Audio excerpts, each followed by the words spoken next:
What's up, my Power Up friends? Welcome back to Power Up with Kaynee. Today, I am going to teach you how to make a low-carb, keto-friendly pita chip that will knock your socks off. It is zero difficulty to make this. It requires 2 ingredients, 1 cup of almond flour and 2 cups of melted mozzarella cheese. That's it. And then you can season it however you like.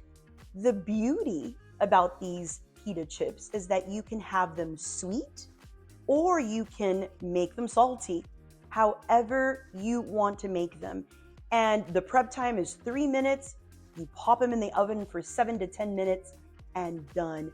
These are delicious. So 2 cups of shredded mozzarella that I've melted in the microwave. You can melt it in the microwave or on the stove, however you prefer. And then 1 cup of almond flour. So I want you to look here. I've already melted my 2 cups of mozzarella. And because it is so hot, I'm just going to give it a good mix with this wooden spoon. And when you've mixed that to where you can't see the shape of the shreds of the shredded mozzarella cheese, then you're just going to add 1 cup of almond flour. And again, if I were to make these sweet, then I would add the monk fruit sweetener that looks like brown sugar, and then I would just add the cinnamon.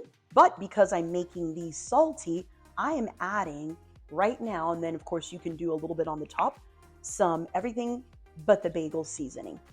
For the sweet pita chips, what I'm using is this monk fruit sweetener that is a mix of monk fruit with erythritol.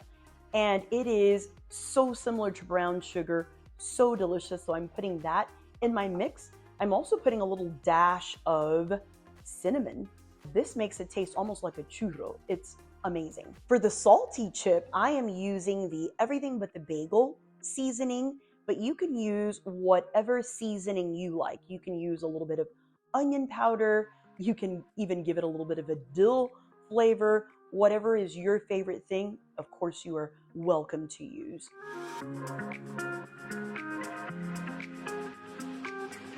After you have mixed it in the bowl, I would pick it up with 2 hands and I would just knead into it until 100% of that cheese is fully integrated into the almond flour and the seasonings are very well mixed, and that you're going to get an even flavor of that seasoning in every chip. The final result of the kneaded dough will look like this. Next, you will need 2 sheets of parchment paper. With this, you will notice that the thinner, the better. If you want a very crunchy chip, then you're going to roll this dough out very thinly. If you want a texture that is more like a churro texture, especially if you're making the sweet with the brown sugar, monk fruit sweetener, and the cinnamon, then you may not want to roll it out as thinly. For the sweet one, I purposefully did not roll it out so thin so that it was a little bit thicker. It has a little bit of the crunch on the outside, but doughy on the inside. For the salty one, my goal will be to roll it out as thin as possible. So you're just going to place it on the first sheet of parchment paper, right in the center there, and then put your other sheet of parchment paper, and then grab your roller and roll it out just as thinly as possible.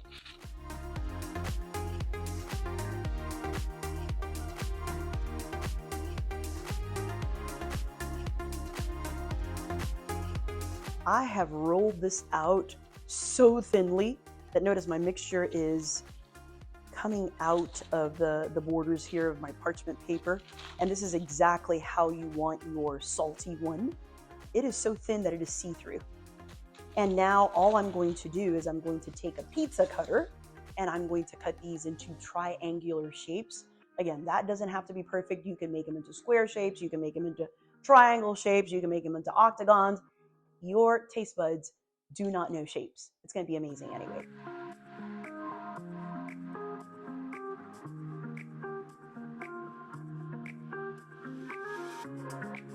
I'm going to transfer them over to this baking sheet with parchment paper.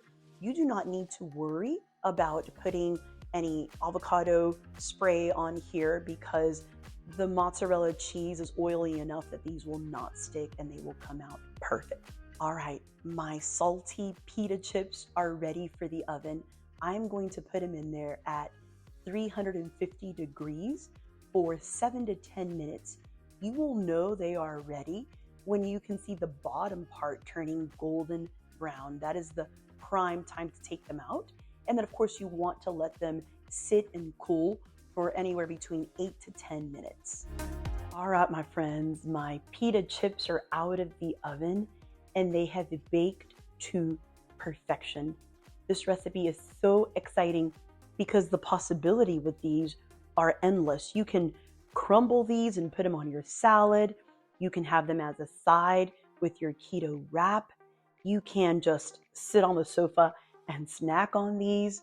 Wow, look at this. Breaks just like a cracker and it's crunchy, just like a cracker or a pita chip.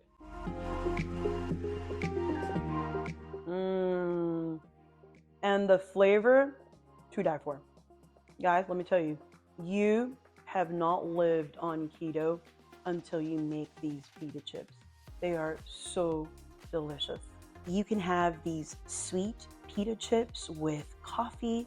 You can have them with your low-carb ice cream. You can offer them to your kids as a low-carb cookie / pita chip. They are delicious. These will take care of your sweet tooth. They're crunchy, but on the inside, they have that churro consistency that makes these so delectable. You will notice the difference between the texture or the thickness of this one versus this one. This one is a lot thicker and this one is a lot thinner. So these are very crunchy, and these, you feel the crunch when you bite, and then again, it's doughy on the inside. Comment down below and tell me how these chips turn out for you. Tell me what your preferred seasonings are, either for the sweet pita chip or the salty one. I'd love to know your results. All right, my Power Up friends, that's it for this video. For more low-carb recipes that are extremely delicious, super easy to make, and extremely healthy for you, hit that subscribe button, hit the little bell icon so you don't miss any of my videos when I post them.